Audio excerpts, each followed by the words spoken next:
राधे राधे। आप सभी का राधे सखी चैनल में स्वागत है। भगवान श्री हरि और माता रानी से प्रार्थना करते हैं कि आप लोग सुरक्षित होंगे, सुखी होंगे, ठीक प्रकार से होंगे।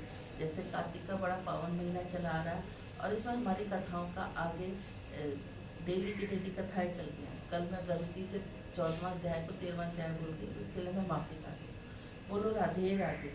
श्रीमन नारायण नारायण नारायण, लक्ष्मी नारायण नारायण नारायण, तुलसी नारायण नारायण नारायण, श्रीमन नारायण नारायण नारायण। बोलो राधे राधे। 15वां अध्याय।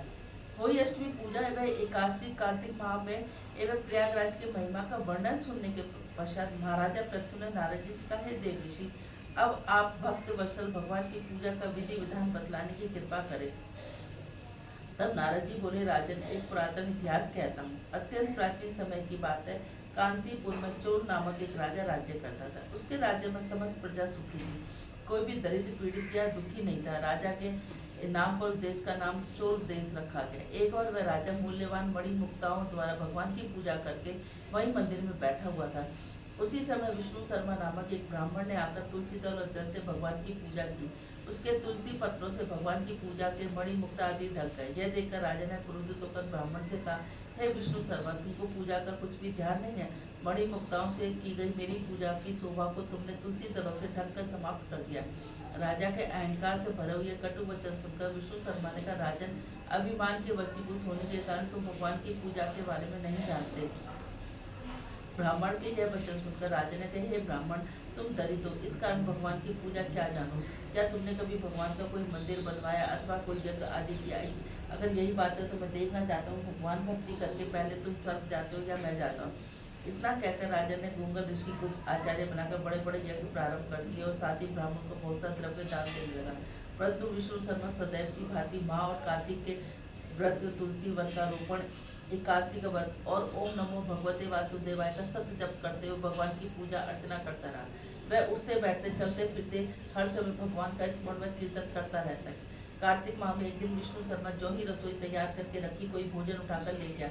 इसके बाद उसके व्रत भंग होने के वैसे पुण्य रसोई नहीं बनाई और भगवान का भजन करते ही सो गया। दूसरे दिन फिर रसोई बनाई, जो ही भगवान का भोग लगाने लगा, फिर कोई भोजन उठाकर ले गया। लगातार 7 दिन तक ऐसा होता रहा। इस प्रकार विष्णु शर्मा को निराहार 7 दिन व्यतीत हो गए।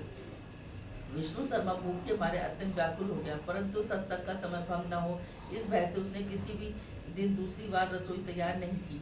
8वें दिन उसने निश्चय किया कि आज मैं पूरी तरह ध्यान रखूंगा, देखूंगा भोजन को उठाकर कौन ले जाता है। इसके बाद उसने भोजन तैयार किया, एक स्थान पर छिपकर बैठ गया। थोड़ी देर में उसने देखा अति दीनहीन दुर्लभ चंडाल, जिसके शरीर में केवल अस्थियां मात्र, छिपकर आया और भोजन उठाकर ले गया।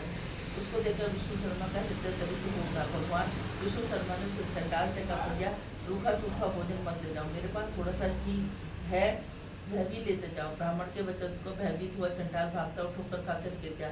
तभी विष्णु शर्मा उसके समीप पहुंच गया और एक वस्त्र से उस पर हवा करने लगा। थोड़ी देर बाद उस ब्राह्मण ने देखा उस चंडाल की जगह शंख, चक्र, गदा, पद्म और वनमालाधारी भगवान विष्णु स्वयं वहां उसके लेटे हुए हैं।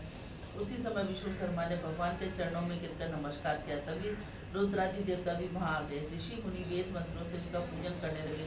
तब भगवान ने उसे अत्यंत स्नेहपूर्वक विष्णु शर्मा का आलिंगन करके उसको अपने साथ विमान में बिठा लिया और उसके साथ वैभव को ले गया। चोर राजा भी यह दृश्य देख रहा था। भगवान की विष्णु शर्मा का यह कृपा देखकर राजा अत्यंत दुखी हुआ और आचार्य गूंगल ऋषि को बुलाकर कहा, यह सब क्या हो रहा है? उसके देश के कारण मैं अपने यज्ञ दान भूल गया, मैं बैकुंठ को जा रहा हूँ और मैं यहीं पर उपस्थित खड़ा हूँ। क्या मेरे यज्ञ दान आदि सब निष्फल है? इससे यही सिद्ध होता है कि भगवान यज्ञ आदि में नहीं केवल भक्ति से प्रसन्न होता है। आजीवन ब्रह्मचारी रहने के कारण राजा की कोई संतान भी नहीं थी। अतः अपना संपूर्ण राजपाट धन आदि अपने भांजे को सौंपकर भगवान मुझे स्थिर भक्ति प्रदान करे, ऐसा कहते हुए राजा यज्ञ को कुंड में कूद गया। यह दृश्य देखकर गूंगल ऋषि ने क्रोध में आकर अपनी शिखा उखाड़ ली। तब से अभी तक चौथ देश में भांजा ही मामा का उत्तराधिकारी होता है। गूंगल गोत्र में ब्राह्मण आज भी शिखा अर्थात चोटी नहीं रखते। चोर राजा के अग्निकुंड में गिरते ही भगवान ने प्रकट होकर अग्निकुंड से उसका आलिंगन किया, उसे भी अपने लोक को लेकर वैकुंठ में भगवान ने विष्णु शर्मा को पुण्यशील और चोर राजा को सुशील नामक अपना द्वारपाल बना दिया। इस प्रकार वह दोनों हर्षवशी हरि के निकट रहने लगे। बोलो राधे राधे।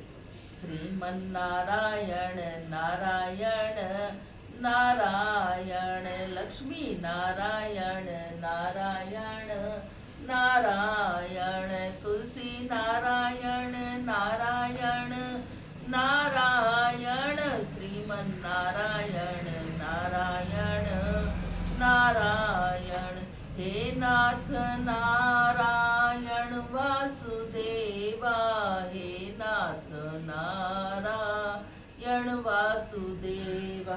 राधे राधे। आप सभी को दीपावली की, धनतेरस की और छोटी दीपावली की, रूप चतुर्थी की बहुत बहुत मुबारकबाद। बोलो राधे राधे।